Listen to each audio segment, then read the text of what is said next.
Welcome to episode 119 of Closer Mentality. I'm your host, Julia Mellett. Have you ever struggled with the roadmap to success? Obviously, the answer is yes. We all have, including today's guest, Dre Baldwin. Baldwin has translated his drive on the basketball court into a successful consulting business with athletes and entrepreneurs. It's a drive that he thinks is misconstrued by the younger generation. His relationship with motivation and grit was informed by a more shallow worldview than 21st century communication styles allow for.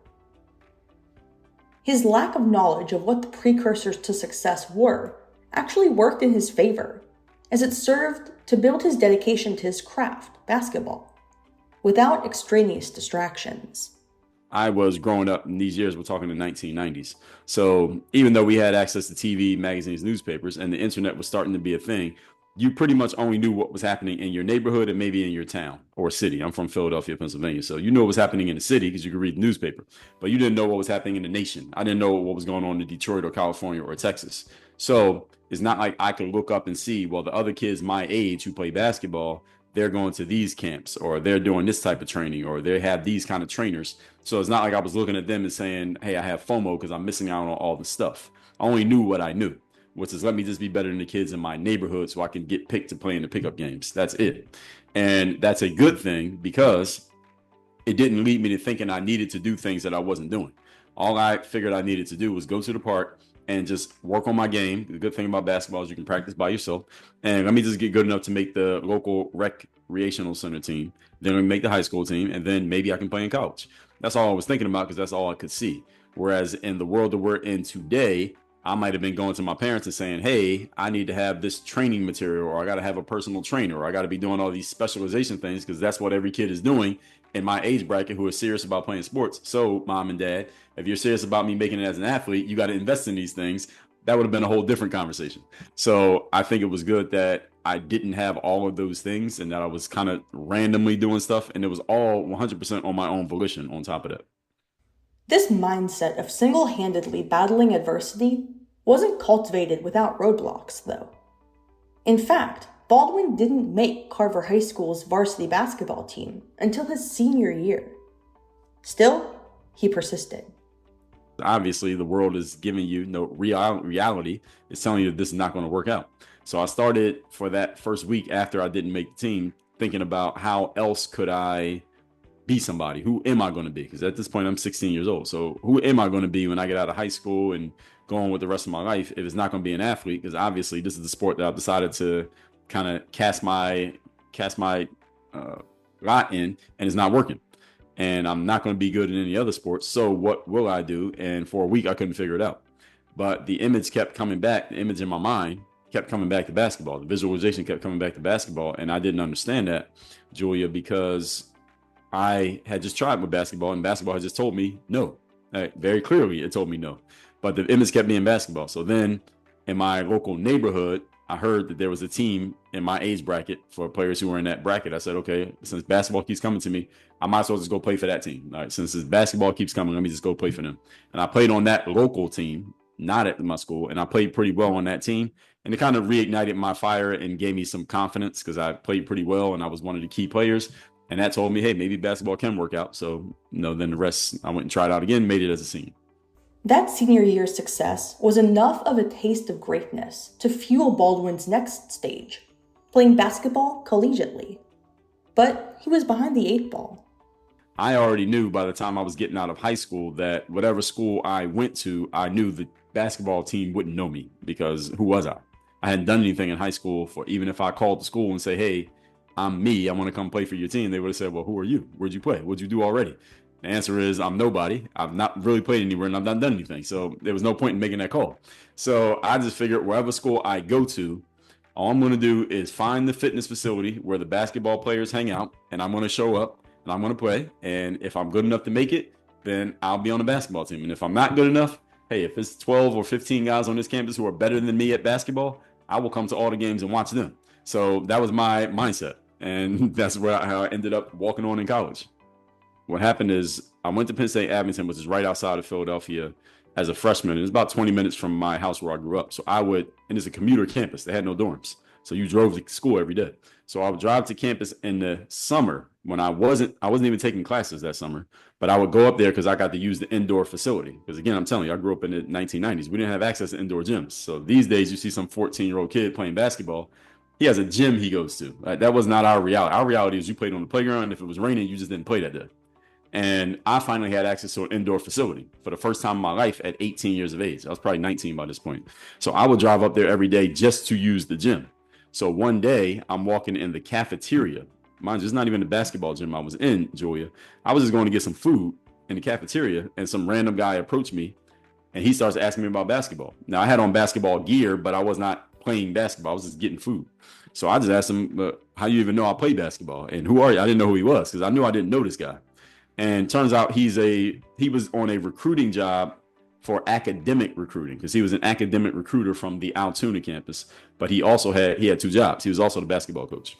So he had approached me because he said I looked like a basketball player and I looked like the kind of player he knew he needed for his team. That's why he approached me. But he didn't even know who I was. It's not like he was sitting there knowing that I was going to walk in the cafeteria. He was doing something else. And he ends up recruiting me, and that's how I ended up at Altoona.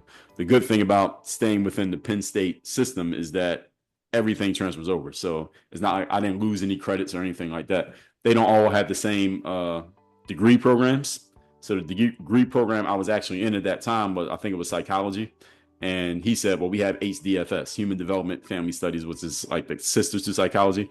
I got a business degree anyway. I switched majors again, but it was very easy. The whole process is literally you go to the office, tell them something, they click a couple buttons, and it's done like within an hour. So it was that fast. Baldwin remained open to any and all opportunities while he played for Penn State University's Altoona satellite campus. What I usually tell people, Julia, is that I was ignorant enough to keep trying when it didn't really make any sense to keep trying. So, and again, this is the reason why I said I'm glad I came up in the era that I did, because had I had access to what we have access to now, I would have been looking around a lot more and seeing all the other people who are at my same, at least age bracket, and looking at what they're doing, comparing it to what I was doing. And I might have been very much discouraged and saying, okay, I might as well give up because look how far ahead they are.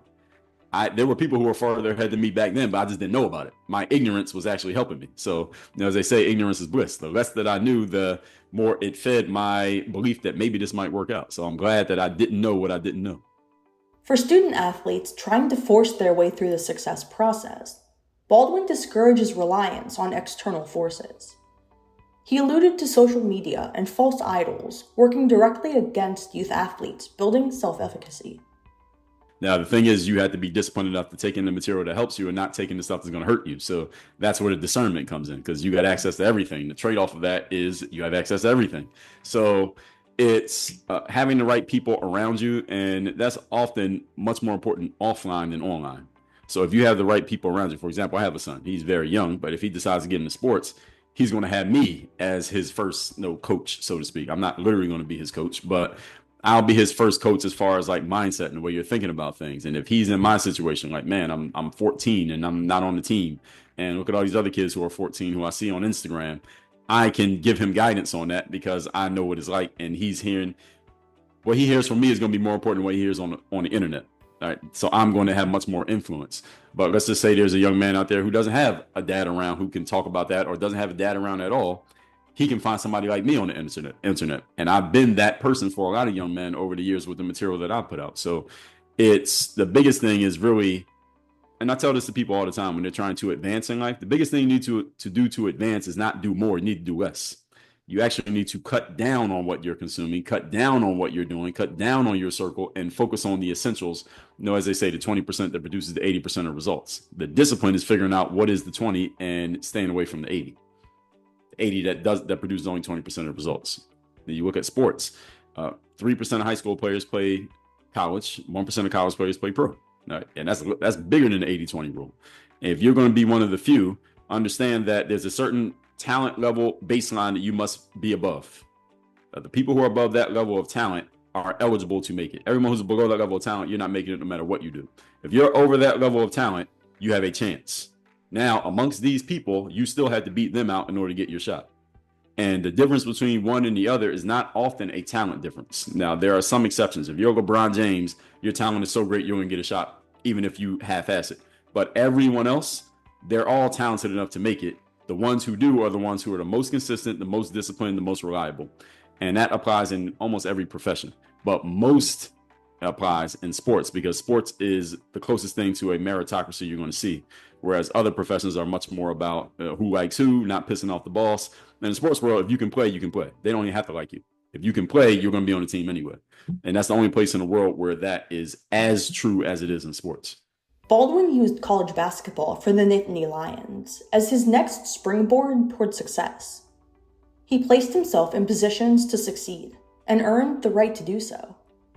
His next benchmark became professional basketball. How far could he push this internal drive? And was the translation of that drive into performance going to be enough to make him stand out? At the pro level, you had to be above a certain level of talent to be eligible to play. So let's just say there are 1,000 jobs, right? But there might be 5,000 guys who have enough talent to play. Everybody else can't play. They're not good enough. But there are 5,000 who can. But there's only 1,000 jobs for 5,000 people. So that means 1 out of every 5 is not going to get a job anyway. So I asked myself, okay, how am I going to separate myself from the other 5,000 guys to make sure I get one of these jobs? Now, what most athletes do, and this is their hubris talking, is that I'm just so good that it's going to be obvious that I'm just better than them, and that's how I'm going to get picked. And I knew, just from my experience, what we've already talked about, walking on to play D3 college ball. So it's not like I'm some blue chip talent, right? I only played 1 year of high school ball. I said, I might not be able to convince other people that I'm better than these other guys. Maybe I think it, but is that going to be enough to get me a job? Probably not. So am I good enough to be in the room? Yes. But how am I going to make myself better than these other players? I said, here's what I can do that they won't do. And I've always had this way of thinking. I said, by deductive reasoning, what are these guys not going to do that I am willing to do? And I said, most basketball players, most athletes think that just because I'm good, that's enough. I'll just be good and they'll notice it and I'll get on. I said, that's not going to be enough. What can I do? Let me sell myself. Let me go market myself. Let me go promote myself. Let me go reach out to agents and find one to represent me. Let me go sell myself maybe directly to a team so that they're hearing directly from me rather than them just going on Google and just looking at 100 players and trying to figure out who's who. Why don't they hear directly from me? I'm going to stand out just the fact that I'm doing something that they're not doing. And I always had that mentality, and I use it in sports. And that's really why I got my opportunity, because I was willing and able to sell myself, and because I actually knew how to do it. Also, I had to add that part in too, because thinking about it is one thing and having the skill to do it is another. As it turns out, that relentless pursuit of excellence brought Baldwin all the way across the world to a professional basketball contract in Lithuania. I graduated in 2004, started playing in 2005. So the first place I went was Kaunas, Lithuania. And that was my first job overseas, and first time out of the country actually as well. Baldwin was experiencing the kind of success that the little kid growing up in suburban Philly could only dream of. He was playing professional basketball, learning about the world and the culture of sport and success on the court. That was an amazing experience. I would do it all over again. So there are some athletes who, when they leave home, either for college or for, let's say, if they go play pro, they're like homesick and they don't want to go far from home because they want to be near their parents. I never had that problem. I wanted to go as far as possible. But when I ended up getting my opportunity to play overseas, I was really happy because I get to get away from home, travel, play basketball. I had a solid foundation. I come from a 2-parent household, solid foundation. I knew how to conduct myself. I got a college degree, and I made it as a basketball player. So it was an amazing time. I mean, you're walking around spending euros, and people are looking at you, gawking at you, because you see a tall black guy walking around Lithuania. Usually you're only there for one reason, right? So they knew you were an athlete. People want to take pictures with you. They don't even know who you are. So it was an amazing experience. And the only thing I didn't like about Lithuania is that it's very dark and gray. It's kind of like Seattle. Like if you had to compare it to a place in America, very dark and gray. You don't see the sun for like weeks because it's just overcast. But other than that, amazing. Is something interfering with your happiness or preventing you from achieving your goals? Regardless of if you have a clinical mental health issue like depression or anxiety, or if you're just a human in this world going through a hard time, therapy can give you the tools to approach your life in a positive way. That's why I'm excited to tell you about today's sponsor, BetterHelp. BetterHelp's mission is to make therapy more affordable and more accessible.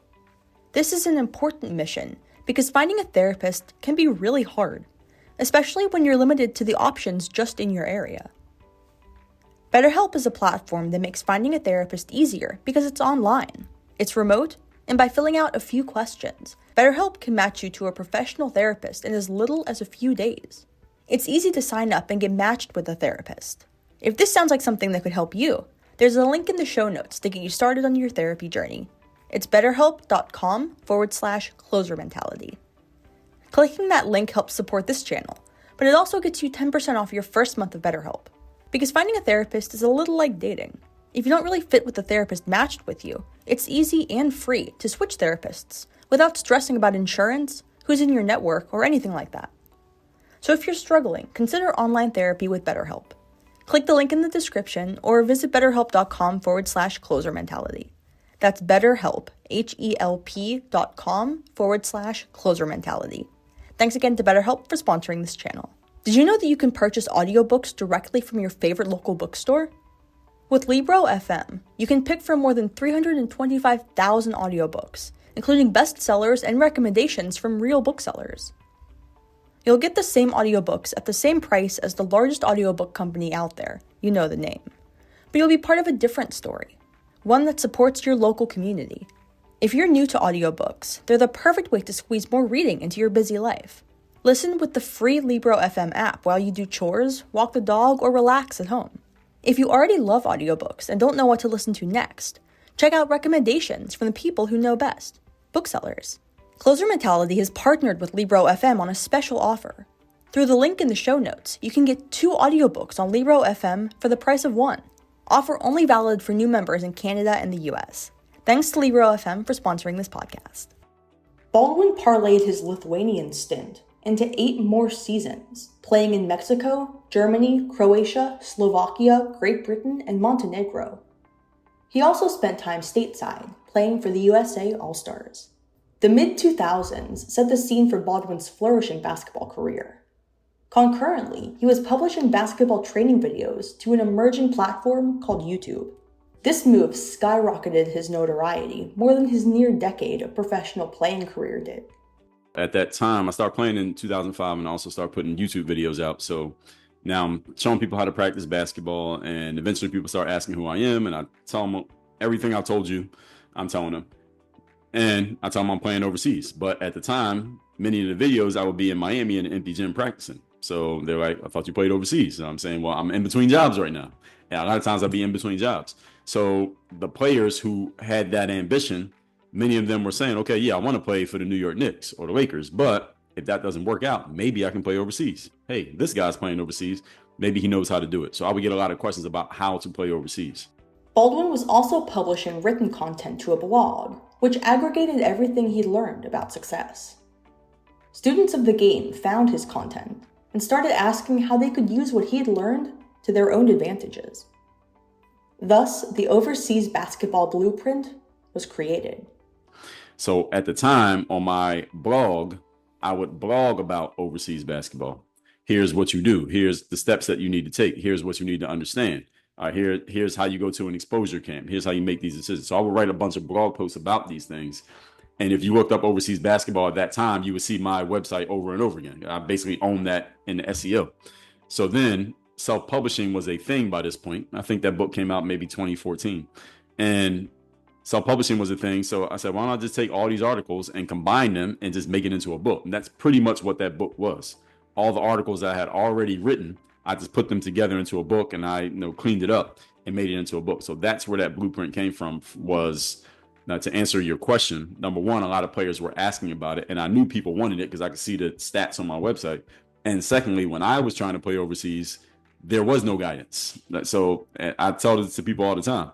All the guidance about how to play overseas was written by me. So when I was trying to play, there was nobody telling me what to do. All I knew was, hey, you can go to these things called exposure camps. If you play well enough, that'll get you an opportunity. That was the only lifeline that I had. And luckily, I went to some exposure camps and played well. That's how I was able to get into the position. But for the other players coming up after me, I could give them some information with first-hand knowledge. And on top of that, I was literally playing overseas while I was giving them that information. So I had a lot of credibility because of what I was actually doing. So that's what I was doing, putting videos on YouTube. At that time, probably about 07, 08. I read Tim Ferriss, 4 Hour Work Week, which I'm sure many have heard of. That book gave me some examples of how you can create and sell your own products on the internet. So as soon as I saw that, I said, okay, this is how I can monetize what I'm doing. Forget about the YouTube monetization. I was never excited about that because they control it and they can just deactivate your channel. So I figured, how can I control something and make money? So when I saw what Tim Ferriss was saying, I said, I need to follow what this guy's talking about. And that's when I started creating my own products, which is around 2009. My first products were one for dribbling the basketball, one for shooting. They were $4.99 each. So Julia, that's how I officially became an entrepreneur. And I got to give credit to one more thing, is that I got introduced to what I didn't know, but found out was network marketing when I was in college. I didn't build a business in network marketing, but I went to some of the meetings, and in the meetings, they would mention these books, personal development. So I read Think and Grow Rich by Napoleon Hill. That's what kind of planted the seed for, oh, you can intentionally alter your mindset. And then Rich Dad Poor Dad by Robert Kiyosaki, which is what initially told me entrepreneurship is the way to go. Now, mind you, I have a degree in business. But when I read that book, Rich Dad Poor Dad, I said, okay, this is what I need to do, not what the college professors are teaching me. So when I read Tim Ferriss, that's when I was able to take what I read from Kiyosaki and make it make sense. One of the things that I do is just help people deconstruct. It's basically deconstruction of a goal. So where are you trying to go? No, what would need to be true for that to happen? And for that to happen, what would need to be true? And for that to happen, what would need to be true? So I just happen to be I'm a very logical thinker. I'm a very analytical person. I guess some people call it a systems thinker, and very dispassionate. And I guess the way that I can explain things. So people, I didn't think it was a thing. I thought everybody thought like this, but the more I talked to people, the more people pointed out to me. So I realized that it was something different, something unique than how most people look at things. So that's how I kind of work with people and help people, whether I'm talking to an athlete or a business owner. And yeah, one of my coaching clients, he was at an event of mine and he was giving like a testimonial video. He wasn't saying it to me, he was saying it to the camera. He was like, yeah, Dre is great at creating sort of this roadmap in reverse. And when I heard that, I said, that's perfect. Let me use that. So that's where I got it from. Helping young athletes craft a system of if-then goals is one of the unintended consequences of Baldwin's success. He rapidly rose to prominence for laying the groundwork to professional basketball careers in Europe and Asia. Baldwin founded Work on Your Game as a central hub for all his teachings. The 4 pillars mindset-wise of what Work on Your Game is about is discipline, which we discussed, confidence, mental toughness, and personal initiative. And that third one I want to focus on, mental toughness. A lot of people tend to maybe put a separating line between mental toughness and mental health. I often don't talk directly about mental health so much in so many words, but the way I see mental health, and you can tell me how you feel about it, Julia, is mental health is just the human condition. It's just where you are. It's not mental health. It's not like you have mental health or you don't. It's just like you have physical health. Your physical health is how you feel. You feel good, you feel bad, you got something bothering you, your legs hurting. Mental health is the same way. How are you overall? Just how are you doing? Mental health. And mental toughness is the security system for your mental health. It's kind of like your mental health bodyguard is the way I describe it. When your mental toughness is in place, mental toughness is about your grit, your determination, your stick-to-itiveness. How do you bounce back when something doesn't go the right way? And when you are mentally tough, it protects your mental health. Because when something doesn't go right, instead of collapsing and falling to pieces, your mental toughness says, hey, get up off the ground. All right, wipe the tears. All right, you had your 5 minutes to be upset. Now let's get back to business.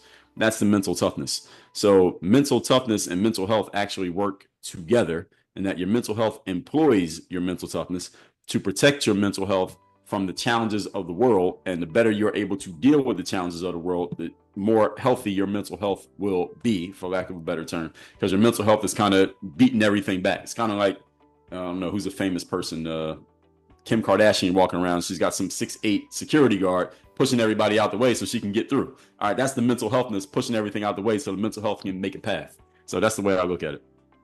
Work on Your Game helps athletes and entrepreneurs negate the external forces intent on marginalizing their success. Baldwin set forth 12 Work on Your Game commandments, a set of decrees helpful along the road to success. First, own your game. It means taking complete ownership of your situation, meaning whatever circumstance you find yourself in, even if it was not your fault, it is still your responsibility. So, for example, I would get athletes back in the day who would say to me, Dre, well, I want to make it as in basketball, but I come from this small town where nobody cares about basketball, or I'm in this country where basketball is not a big deal, or my parents want me to be a doctor, but I want to be a basketball player. What am I supposed to do about that? And that's where this comes from, is that even if your circumstance is not of your making, if your goal is to make it in basketball, then you still have to take ownership of that goal, and you can't put it on anyone else, even your parents, even your town or your country, to do it for you. You have to take ownership, which means once you take ownership over a situation, you now have power. And to have power, now you have the ability to respond, also known as responsibility. But if you don't take ownership, then you have no responsibility. Therefore, you become a victim of circumstance. Master your mindset. Mindset's the foundation of everything that I do, everything that I've done, and everything that I teach. Again, regardless of who I'm talking to. I can be talking to a 14-year-old trying to make the high school team. I can be talking to a 50-year-old who's trying to figure out his exit strategy from a business he's been running for 30 years. Mindset's the foundation, because the way you think leads to the things that you do, and what you do leads to the outcomes that you get. So anytime we want to change our outcomes, so here's the roadmap in reverse right here. You want to change your outcomes, you have to change your actions. You want to change your actions, you have to change your mentality. So the alteration of mentality is in working more on the subconscious and the conscious. And a lot of people don't quite understand that, because everyone understands conscious thinking, which is if I tell you to picture an elephant right now, Julia, you can picture an elephant. That's conscious thinking. The subconscious, though, controls most of what we do. Most of our actions are controlled by our subconscious, which we are not even aware of the thoughts happening down there, because most people have never even considered it, let alone have they done anything intentional about it. So programming the subconscious, there are basically 3 tools to do it. There's immersion, there's emotionalization, and there's repetition. And most people get programmed by all 3, but they don't even realize that it's happening. So they get programmed randomly by stuff that they don't even have control over. But when you take control over it and do it on purpose, now you can set your mind however you want to set it. That's why it's called mindset. Then you do what you need to do based on that mindset, because your mindset leads to your actions. So you get the right mindset, the actions flow naturally. And then when the actions are flowing, the outcomes happen. So that's how you set your life up however you want it. And that's why mindset's the foundation. Pursue excellence. Your highest level is about what you are capable of and your personal potential. It's not about what anybody else does. I remember I was actually just talking about this the other day, that Michael Jordan would say that when he was playing, he set a standard for himself that was so high that just by reaching his own standard, it automatically made him better than everybody else. He didn't say it in so many words, but people would ask him, how are you so better than all the other players? He said, I don't compare myself to other players. I compare myself to the best that I can be. And by reaching that, that's how he was already better than everyone else. Because if it was just about beating everybody else, well, he probably wouldn't have had the drive to keep winning after he had already proven that he was the best player. Yeah, that's because he was only comparing himself to him, not to everybody else. So that's what personal excellence is about. Not about how you compare to others, but how you compare to yourself. Don't fear failure. Failure is, of course, part of the game, and it can happen to pretty much anybody, especially if you have big goals and big ambitions. And a lot of people end up holding themselves back because they are afraid of losing, especially losing publicly, and losing in a way that other people would know about, or in a way that just makes them uncomfortable or self-conscious. When the real challenge a lot of people have is a fear of success.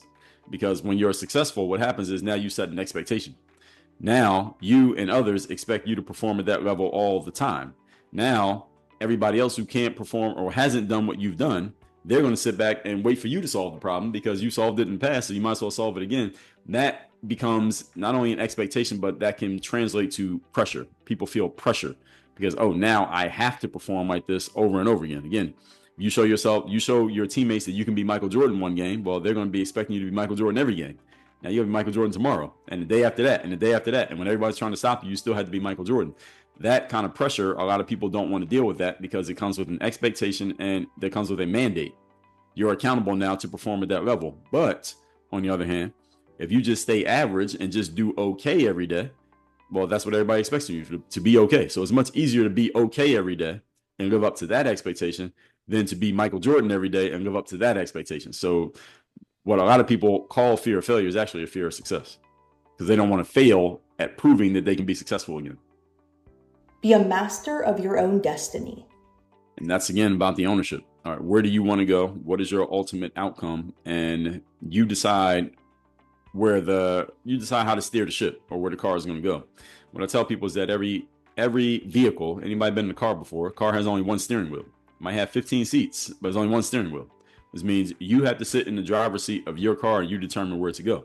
And emotions are great, gas pedals, but they're terrible steering wheels. Your logic and your rational thinking controls the direction of the vehicle. Then you use your emotions to push it forward with the gas. So emotion does matter, but emotion is secondary. So you have to decide what direction the car is going first before you step on the gas. Or you step on the gas without turning the wheel, you might end up dead. All right, it's not a good idea. So being a master of your destiny is about taking ownership and understanding that every organization has to have a leader. So Malcolm X, in his autobiography, he says that every organization must have a boss. Even if you're by yourself, you have to be the boss of yourself, which means, what does a boss do? They hold you accountable. They say, here's the time to show up. Here's what you need to get done. You need to have this done by this time. Here's the deadline. Here's the process. And if you don't get this done, here's what's going to happen. So you have to treat yourself the same way a boss would treat you. That's what it means to be master of your destiny. Develop a strong network. The cliche is your network is your net worth, right? The people that you know provide value and give you opportunities. And that applies in the sports world, not as much as it does in a non-sports professional world, but in the sports world, it matters as well. Because if you know the right person, you can get in the room.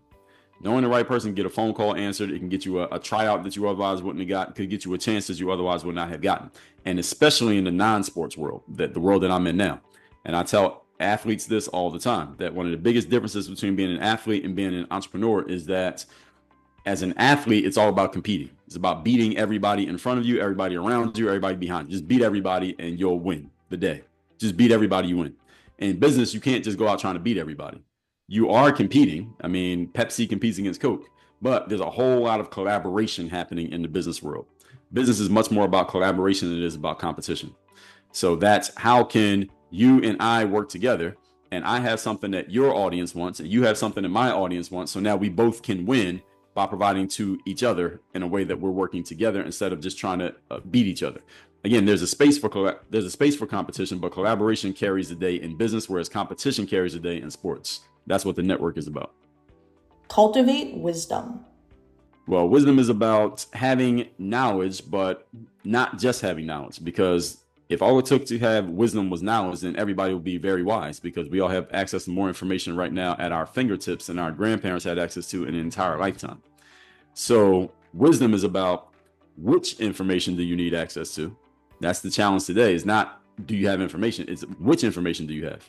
You walk into a library, there's 10,000 books. You don't have time to read all 10,000. Which book are you looking for? So you have to pick the right book. Then you have to turn to the right page in the book. And then you got to know what you're looking for on that page. And then when you get that information, how do you implement it? How do you use that information? So all of that is part of wisdom. And is also, which information do you ignore? Wisdom is not just about what you know. It's about using what you know at the right times and not using what you know also at the right times. Wisdom is not just about knowing everything.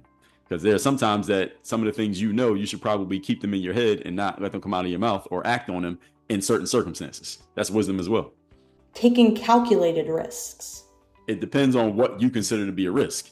And a lot of people tend to overestimate something as a risk, because most people, in my general experience, most people tend to live in a state of constant anxiety, stress, and fear. They're concerned about what might happen to them as opposed to how they might happen to something else. And that's it, the offensive mindset versus the defensive mindset. Now, I tend to think that people who tend to have that offensive mindset, it tends to trend more towards males, but women, especially women who are in sports, because you have that drive, you have that testosterone in you, which is the drive hormone. That I find women who are competitive, they tend to have it as well. But men in general, even if they don't play sports, they tend to have it. So it's just about, what do you consider to be a risk, and are you willing to take risk? Because an entrepreneur, by definition, is running or starting a business entity while taking on greater than normal financial risk. That's the definition of the term. And I just happen to be a risk taker in general. Be adaptable. People have to be really good at reading the room. And you have to know there are times when you should speak up and say something. There are times you should stay quiet. And that's adjusting. You got to adjust to the situation that you're in. And as they say, when in Rome, do as the Romans. So you have to know, where can you take what you've been doing and keep applying it the same way, and where should you make a slight adjustment to how things go? So another example, there's a gym that I used to go to that was a boxing gym. It was like a fight gym.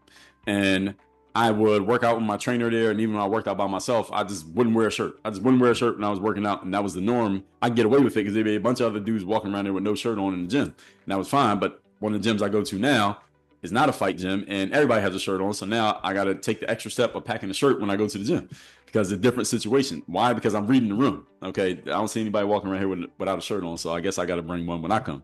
So it's just adjusting to the situation. It can be a small thing like that. It can also be a big thing. One more example I'll give you is that I like to move around a lot. So I usually get in at least 11 to 12,000 steps a day. I can see it on my phone or on my watch. But yesterday it was raining. Yesterday I only got like 7,000 steps in, and my sleep was not that great because I felt like I didn't use enough energy. I can feel it. When I don't use enough energy in a day, it's hard for me to fall asleep. So because it was raining yesterday. So on a rainy day, I have to figure out what is going to be my adjustment to be able to get those steps in, because I still need to get that movement in, even if I can't go outside. So that's something I got to figure out because it just rained. It was like the first rainy evening in a long time. Now I got to adjust what am I going to do in those situations. So that's another example. Be consistent. Showing up every day to do the work. This is the foundation of, when I talk about mindset as the foundation, discipline is the foundation of mindset. Of showing up every single day, doing the job. And this is what I tell people is an open secret, Julia, because everybody knows what discipline is. You stop 100 people on the street and say, hey, is there any aspect of life in which you want or need to be more disciplined? Everybody would laugh at the question and say, of course, yes. And they would tell you exactly what it is. Everybody has this answer. And the thing is, the reason it's an open secret is because everybody knows that they need more of it, yet nobody's actually doing anything to get it. So discipline is like a secret way to get ahead of your competition, whoever you consider to be your competition, by simply figuring out a way to implement discipline. And through discipline, you get consistency. Now, the question is, how do you make yourself more disciplined? The challenge is a lot of people go about this incorrectly. They think to make themselves more disciplined, they need to force feed discipline. Oh, I just got to be more disciplined. I got to make myself do it. I got to get motivated. Let me go watch another hype up video on YouTube. Those things do not make you disciplined. They can get you started, but they don't make you disciplined, because discipline is about the long term. Motivation is about the short term.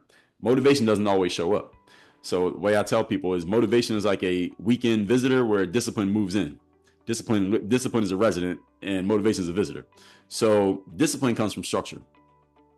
When the structure is clean, discipline naturally occurs. Example, if you go to the gym on a regular basis, but you're still not getting in the shape that you want to get in, might be because you don't know what you're doing in the gym, or you're not consistent with what you do in the gym. So what you do is you hire a personal trainer. They work there in the gym. You hire one of the trainers. What does the trainer do? Trainer says, here's the time you come to the gym. And when you get there, here's what we're going to do. Do this, then this, then this, then this. Take this break, go drink some water. We're going to stretch. Okay, now you go home. The workout's over. Be back here tomorrow at this time. And by the way, here's what you can eat and what you cannot eat between now and the next workout. What is the trainer providing? Structure. When they provide the structure, assuming that the trainer knows what they're doing, you're going to get the result as long as you keep following the structure. Another thing in sports, why do we have coaches? Why do we have trainers, even at the pro level? It's not because the players can't play. It's because the coaches and trainers are providing the structure so that the players are playing at their highest level on a consistent basis. So discipline is a byproduct of structure. The reason a lot of people can't be disciplined is not because they don't want to be, but simply because they have no structure. Celebrate your wins. It's just giving yourself credit for your successes. And celebrating doesn't necessarily mean you have to throw a party and stop everything. Celebrating can just mean recognizing, I did this. I got this thing done. One thing I do every day, I have daily notes that I write down. And I will write down something that I got done that day that was positive. Hey, I ran outside despite the fact that the heat was crazy. I'll put that down. Even if he's not crazy, just the fact that I did it is something I'm going to put in the notes.